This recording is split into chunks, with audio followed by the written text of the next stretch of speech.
मिलितं श्रीगुरुवे नमः।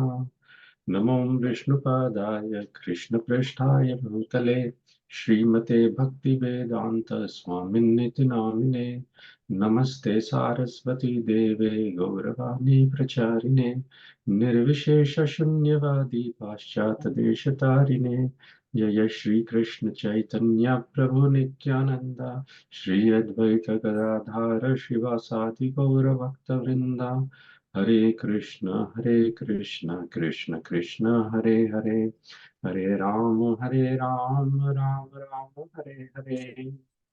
भूतैर्महद्भिर्यैमा पुरो विभो निर्मायश्येते यदमुष्पुरुषा भूते गुणान् षोडश षोडशात्मक सोऽलङ्कृशिष्ट भगवान् वचांसि मे।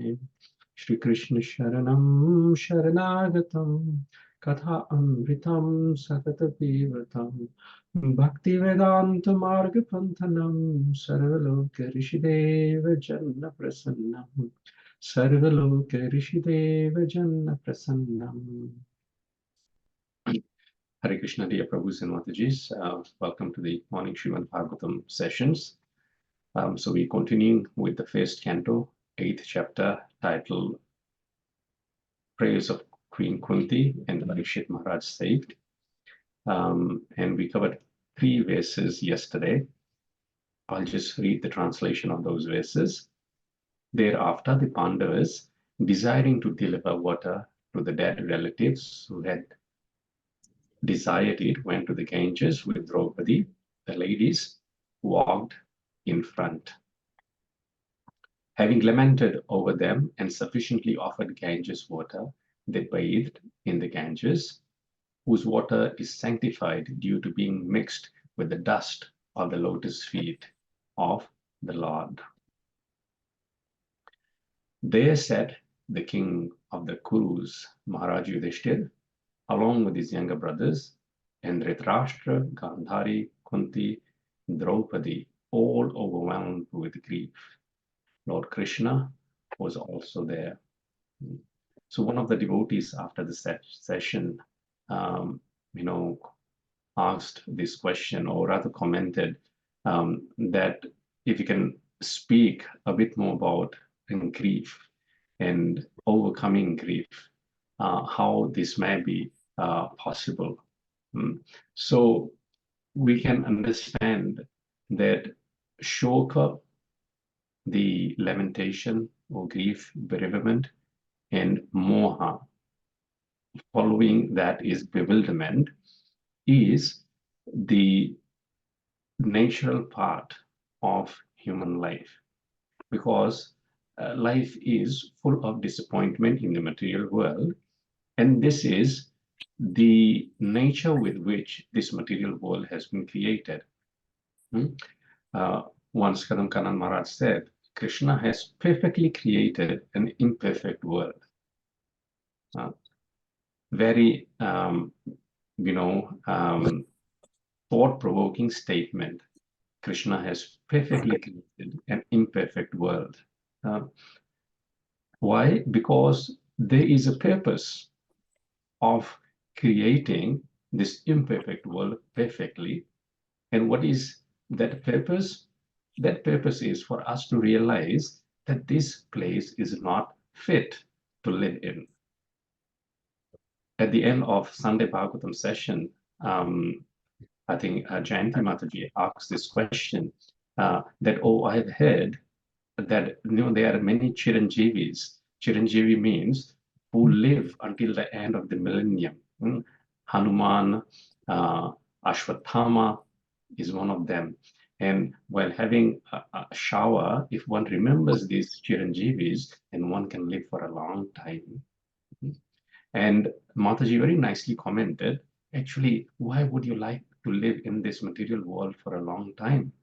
Because this material world is not a fit place to live in. Srila Prabhupada mentions, Siddhanta Saraswati Thakur says that this world is not a fit place for a gentleman.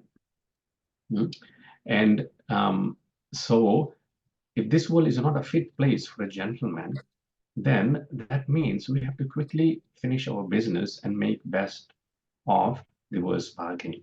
Why? Because Krishna gives the product disclosure of this world. The product disclosure is Dukhalayam Shashvatam. This place is an ocean of misery. And it is Ashashvatam, it is temporary. And if we want to permanently make a situation of happiness in this material world, then it is an incompatible situation. One cannot be happy in this material world in the material sense that one wants to be. Therefore, these shoka, lamentation, grief, and followed by bewilderment, we always will be subjugated to it. And then how to overcome this lamentation and grief? Well, the modern day, if you Google it, the modern day system, they'll provide various stages that one goes through this process of grief. Firstly, when something happens, I've experienced it firsthand, how people react, that their first response is denial. No, this cannot happen. My father cannot die.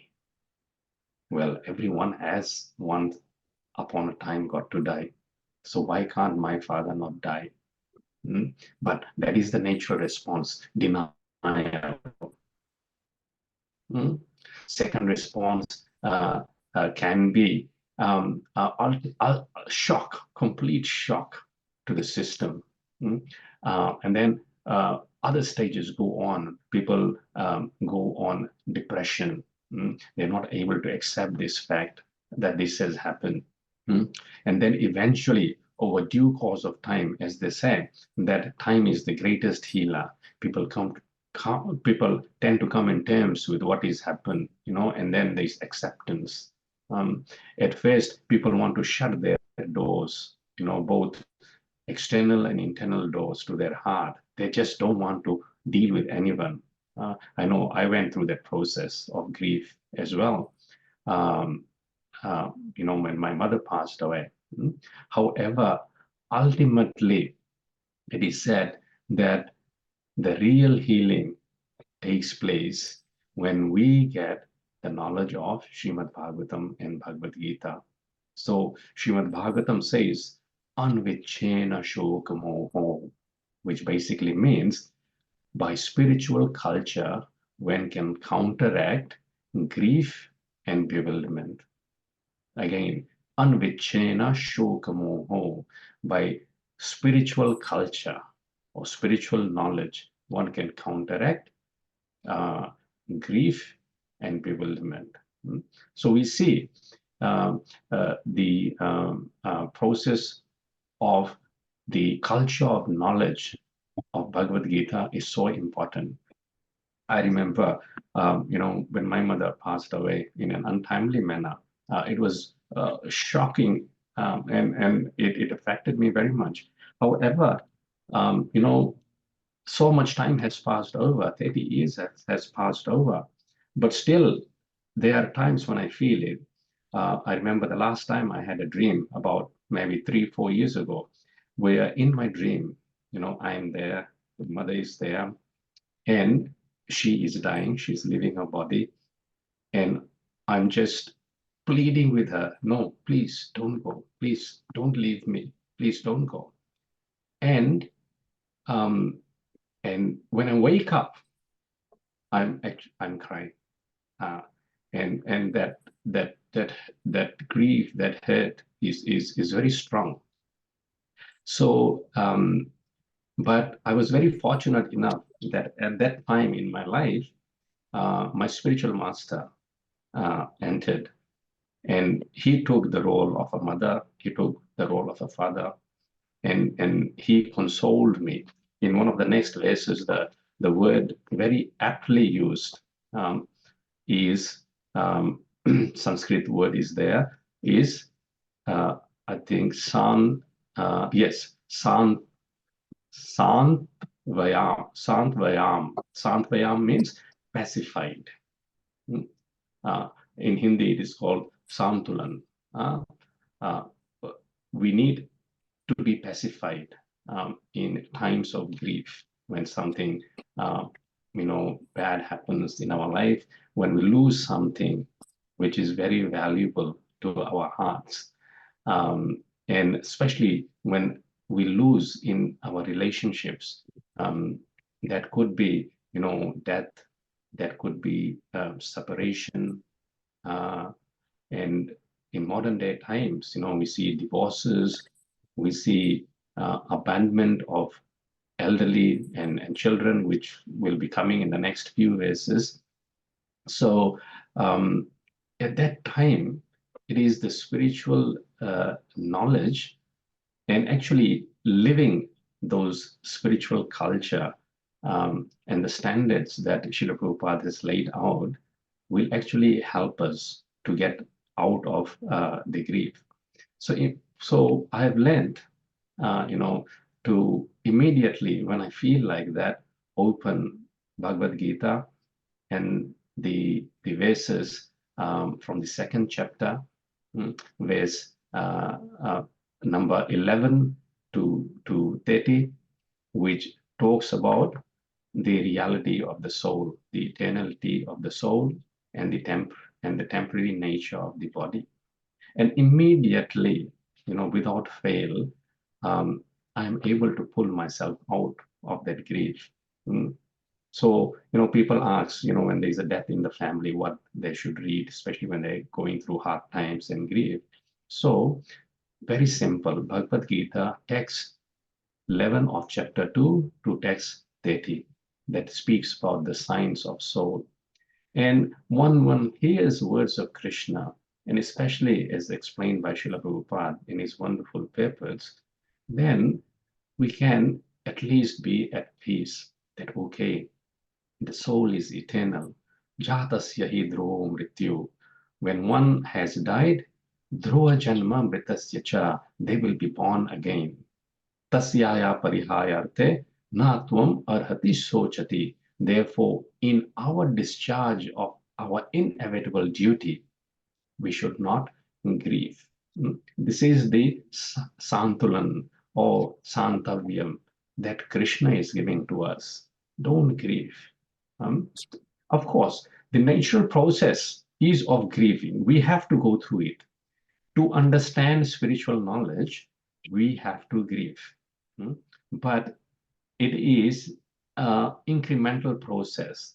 After the grieving process is there, then there should come a point when that grief and lamentation gives us realization and makes us question as to why this grief is there, why I'm so affected, what is the goal of life, why has this person who is very dear to me left me?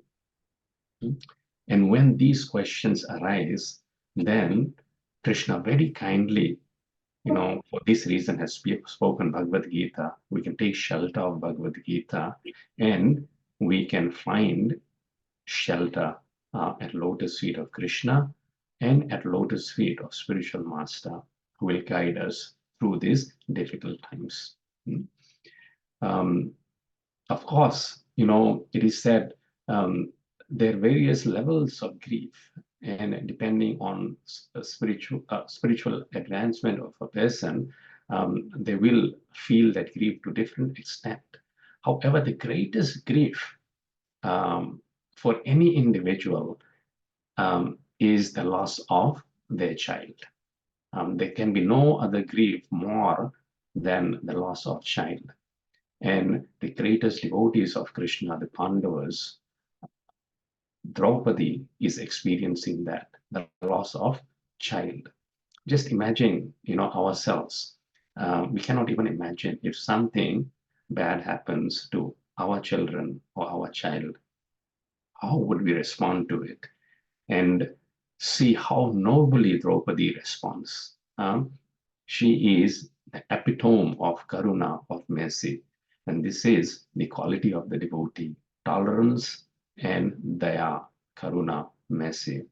And therefore, they are able to give that mercy to others as well, extend that mercy to others. Any questions or comments, Prabhu Mataji?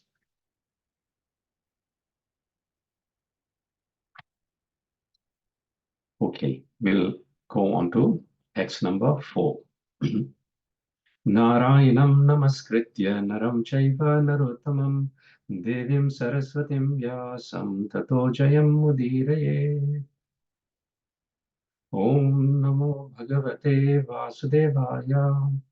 Om namo bhagavate vasudevaya. Om namo bhagavate vasudevaya. Santvayam asamanibhir atah bandhun sucharpitan bhuteshu kalasya gatim darshayanna pratikriyam. Translation: citing the stringent laws of the Almighty and their reactions upon the living beings, Lord Shri Krishna and the Munis began to pacify those who were shocked and affected. Pacify. So at times of grief, we all need to be pacified. First, we have to cry out, live through the grief, and then in due course of time, some external person or situation needs to pacify us. And that's in Sanskrit called Santvayam Asa, pacified. In Hindi, Santulan it is called. Santulan also means, being equipoised.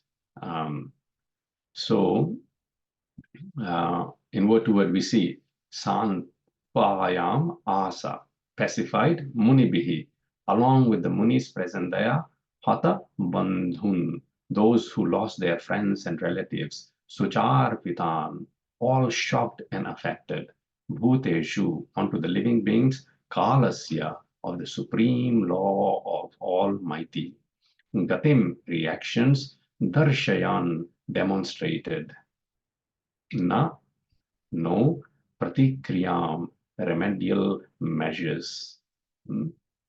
So, na pratikriyam is very important here. That's why it's important to study the word to word. So, pratikriya means remedial measure.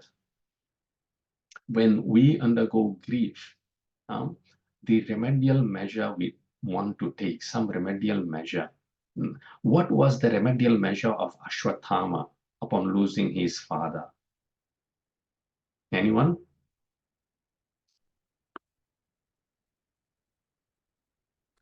Hare Krishna, Prabhuji, to kill the 5 sleeping children of Pandavas.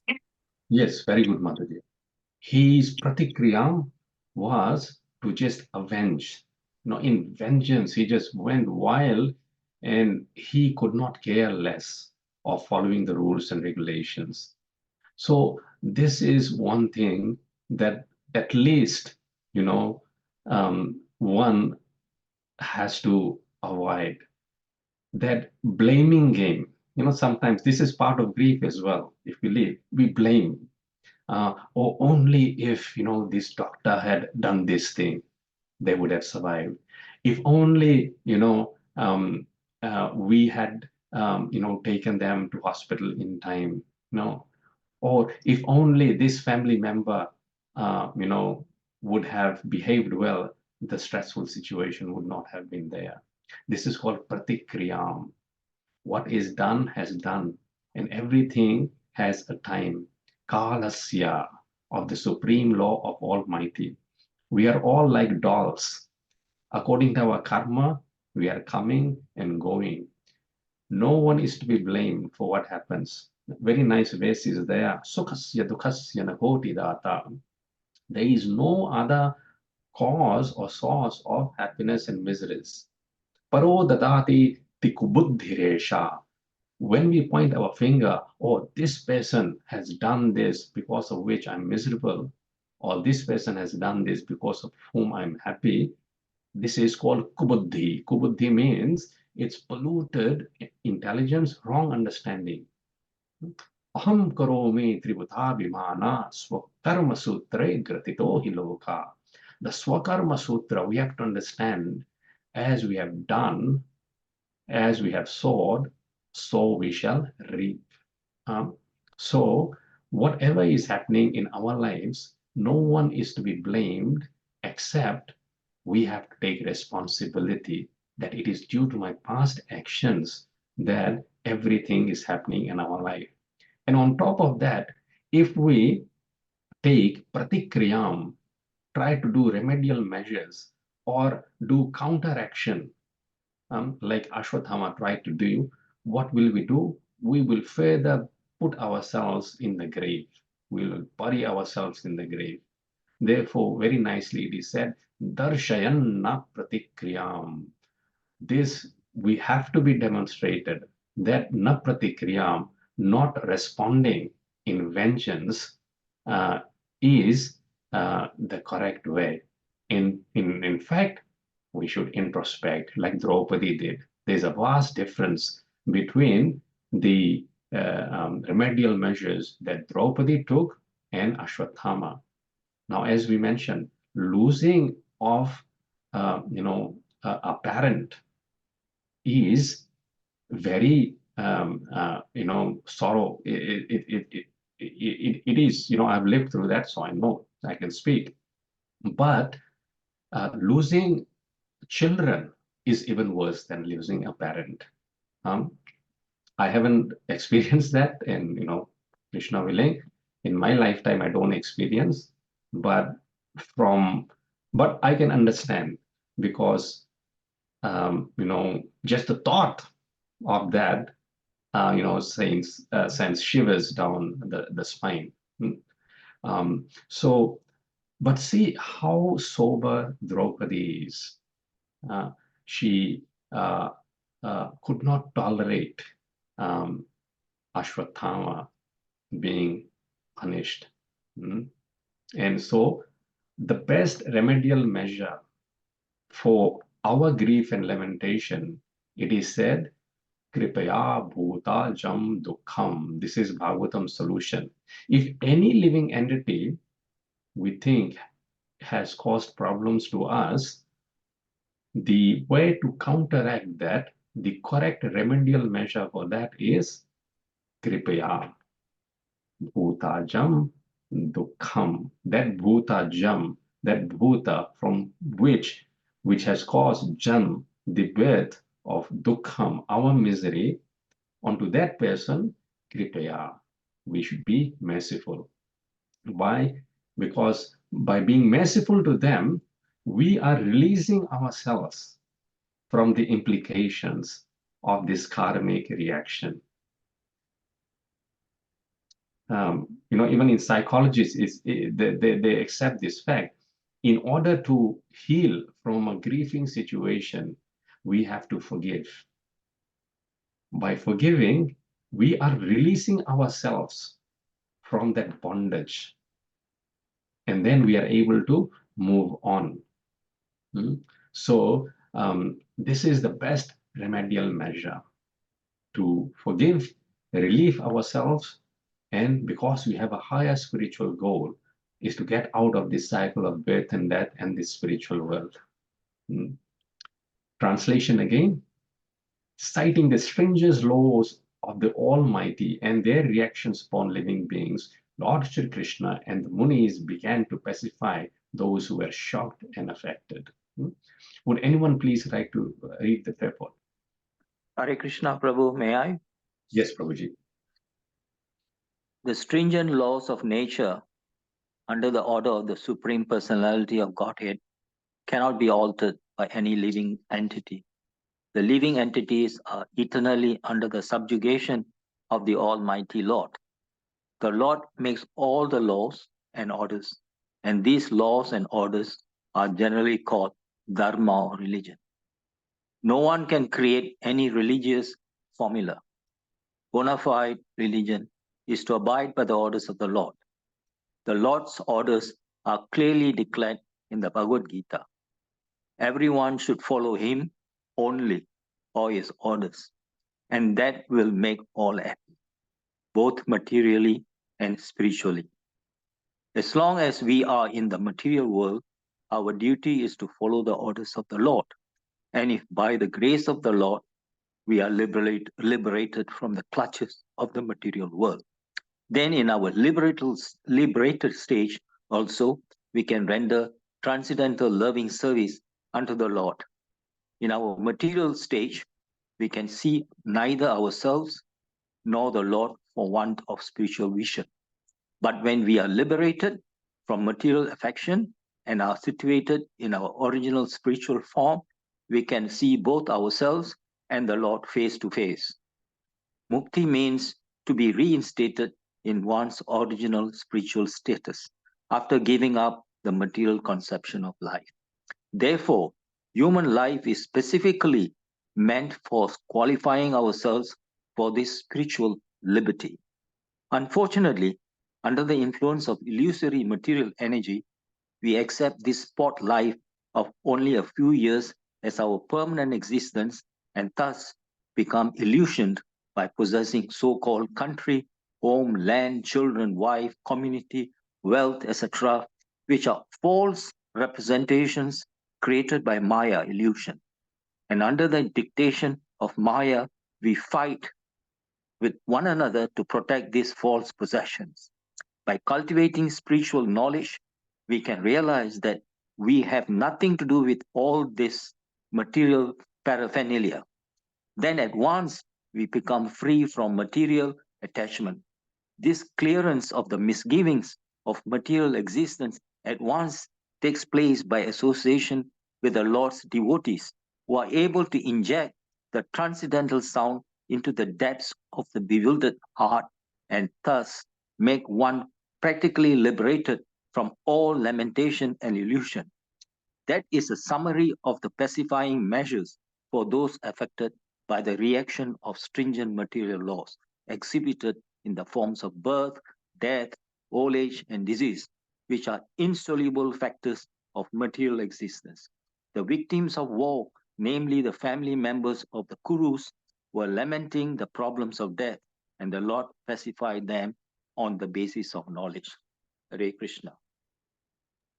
Thank you so much, Prabhuji. Prabhuji, would you like to say something on this verse and purport? You know, you are senior Vaishnava in this assembly, and you have faced many challenges as well. So, you know, your realizations will be valuable for everyone.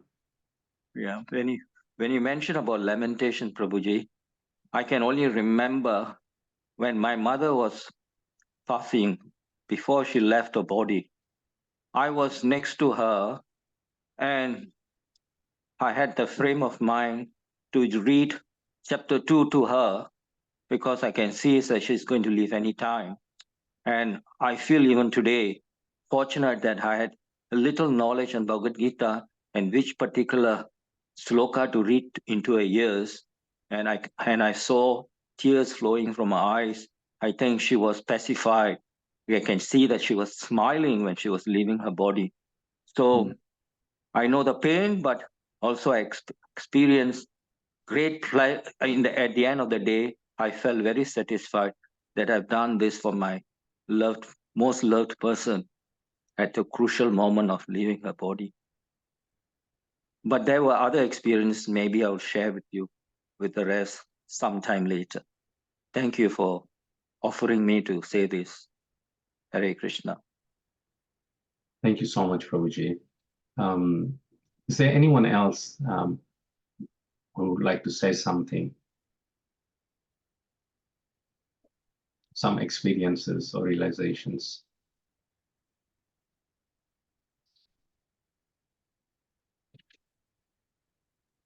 Prabhu, I can quickly share, recently when Guru Maharaj had left and we were in Vrindavan, and we had obviously, when we continuously read these things, we have a little bit of understanding.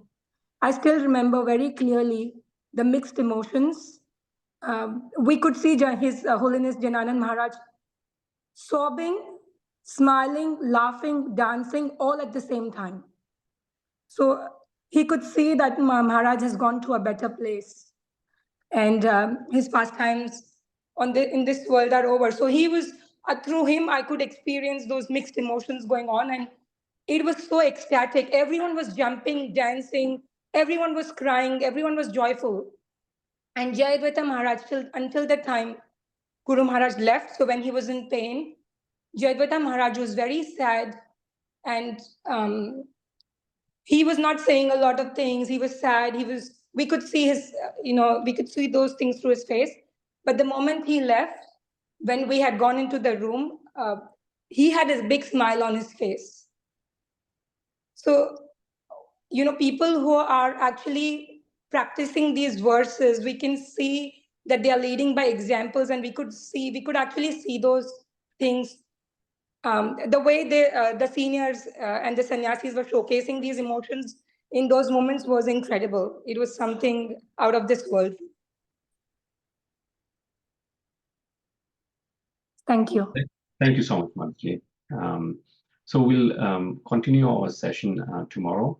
Tomorrow's verse is very important, especially the purport of Srila Prabhupada is very important because it gives us a life about the culture that Srila Prabhupada wanted to imbibe in this ISKCON organization and throughout the world. So if I can request devotees to please read 1.8.5 beforehand, and please introspect very deeply on this verse. I this morning was listening to a class by Her Grace Devaki Mataji, where she very nicely explains these points, and she has lived through the realization. So it wasn't only theoretical speaking. What I will do, I will in the WhatsApp message send a link to that class she has given. So please, devotees, throughout the day sometime, or this evening or tomorrow morning before the class, it will be nice if you all can hear that nice class. It's not a very long class, but nonetheless, I feel it's a very important class. Thank you so much. Have a wonderful Krishna conscious day. All glories to Srīmad Bhāgavatam, all glories to Srila Prabhupada, and all glories to all the devotees who are so nicely hearing. Hare Krishna. Hare Krishna. Thank you. Hare Krishna Prabhu, thank you Prabhu. Krishna. Thank you. Krishna Prabhuji, thank you. Hare Krishna Prabhuji, thank you.